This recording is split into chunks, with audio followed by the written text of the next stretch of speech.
अभी आप देख रहे हैं एक्टिव से पैसिव कैसे बनता है। तो इसमें कॉमन कौन सी चीज़ें होती हैं जो आपको हमेशा नोट करनी होगी, हमेशा ध्यान में रखना होगा। पहला चीज़ तो इसमें हेल्पिंग वर्ब तो होगा ही होगा। पैसिव में जब आप बदलते हैं तो उसमें वर्ब का थर्ड फॉर्म ही यूज़ किया जाता है। ये तो आप अपने माइंड में बिठा लीजिए, थर्ड फॉर्म ही यूज़ होगा। और उसी वाक्य के पैसिव बनता है, आप जानते हैं, जिस वाक्य में ऑब्जेक्टिव होगा, ऑब्जेक्ट होगा। और ऑब्जेक्ट किसे कहा जाता है, इस पर बात किया गया था। मैंने कहा था कि अगर मैं कहूँ कि मैं आम खाता हूँ, आई ईट मैंगो, तो ये जो मैंगो वर्ड है, तो ये जो मैंगो है वो ऑब्जेक्ट है यहाँ पर। आई ईट मैंगो, अगर मैं आम को खाऊंगा तो आम खत्म हो जाएगा। माने जो भी हम काम करते हैं उसका प्रभाव जिस पर पड़ता है उसे बोला जाता है ऑब्जेक्ट। सामान्य शब्द आप समझ सकते हैं। तो उसी वाक्य का पैसिव बनता है जिस वाक्य में ऑब्जेक्ट हो। अगर ऑब्जेक्ट नहीं है तो फिर उसका पैसिव नहीं बनेगा। आई ईट, मैं खाता हूँ, इसका पैसिव आप बनाएं, क्या बनाएंगे, क्या बना पाएंगे? क्योंकि जो ऑब्जेक्ट होता है वो सब्जेक्ट के स्थान पर आते हैं। यहाँ पर तो ऑब्जेक्ट है ही नहीं। हाँ, बना लेंगे आप? नहीं बनेगा। अगर यहाँ पर आई ईट मैंगो अगर मैं बोलूँ तो जो मैंगो है वो सामने आएगा।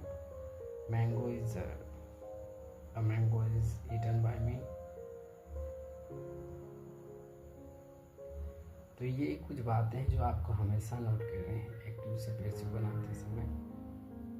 वर्ब का थर्ड फॉर्म ही यूज होता है इसमें। और सब्जेक्ट मतलब ऑब्जेक्ट नहीं है किसी वाक्य में तो उसका पैसिव वॉइस नहीं बनेगा, नहीं बनता। और इसमें क्या होता है कि जो वाक्य में एक्टिव वॉइस में जो ऑब्जेक्ट होता है वो सब्जेक्ट स्थान लेता है। ये तो आप जानते होंगे। तब तो आपके लिए ये तो बहुत आसान हो गया होगा। तो बस इतना ही है। सब्जेक्ट होता है, फिर हेल्पिंग वर्ब रहता है, फिर वर्ब का आपको थर्ड फॉर्म लिखना होता है। फिर बाई है तो बाई आप लिख दीजिए, माने अगर आपको जैसा वाक्य उस हिसाब से।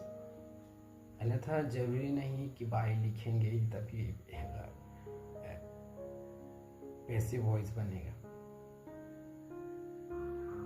कि कहीं पर आप बाई देखेंगे तभी आप समझेंगे कि ये पैसिव वॉइस है। नहीं, बाई की ज़रूरत नहीं है। वर्ब का थर्ड फॉर्म यूज़ होता है। हेल्पिंग वर्ब हो, वर्ब का थर्ड फॉर्म यूज़ हो, ये हो जाएगा आपका पैसिव।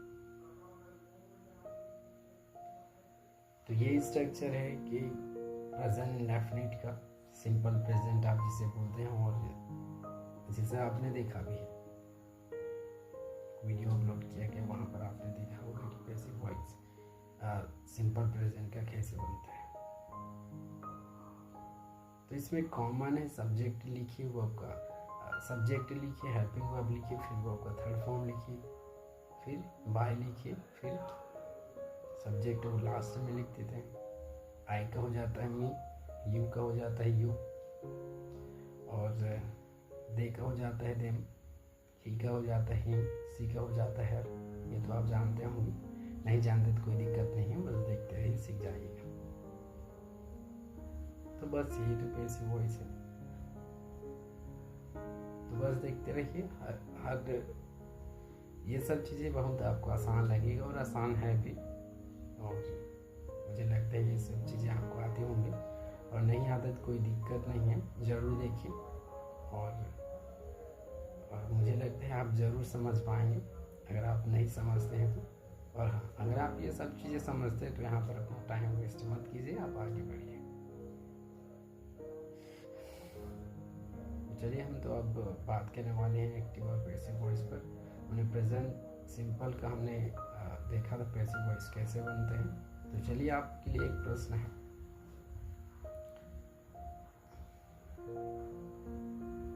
अच्छा, और पैसिव कैसे रहते हैं, एक्टिव कैसे रहते हैं? मैं आम खाता हूँ, इस तरह से होगा हिंदी में, और इसका पैसिव बनाए तो आम मेरे द्वारा खाए जाते हैं। लेकिन आप हिंदी में इस तरह कहाँ बोलते हैं कि मेरे द्वारा आम खाया जाता है, ऐसा तो आप नहीं बोलते ना।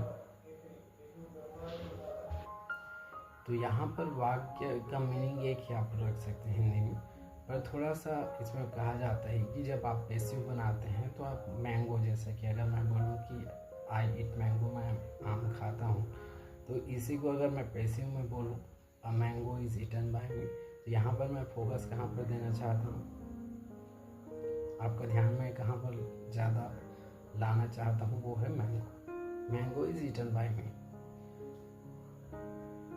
आप समझ रहे हैं, आप समझ गए होंगे कि एक्टिव और पैसिव में अंतर क्या। हिंदी में आप दोनों एक ही तरह से बोल सकते हैं, बस कहने का जो इंग्लिश में तरीका है वो दो तरीके से होगा। I eat mango, I eat a mango and mango is eaten by me.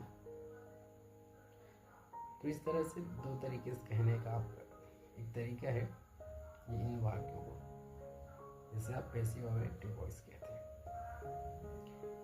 तो चलिए ठीक है, आप वीडियोस वगैरह में देखते रहिए, और इस तरह से आप अपनी इंग्लिश को काफ़ी बहुत इजी लगेगा आपको, बहुत मज़ेदार भी है, तो देखते रहिए। और इस वाक्य का आप पैसिव कैसे बनाएंगे,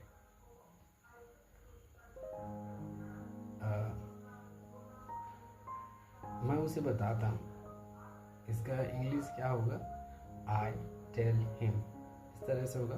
पर इसका पैसिव आप कैसे बनाएंगे, कमेंट में जरूर बताइएगा। आई होप आप ये आसानी से बना पाएंगे। मैं उसे बताता हूँ, आई टेल हिम, इसका पैसिव कैसा होगा। इस पर बात किया गया ना कि पास्ट, प्रेजेंट, इंडेफिनिट का प्रेजेंट सिंपल का वाक्य जो पैसिव है वो कैसे बनता है। तो चलिए बना कर जरूर देखिए और कमेंट में जरूर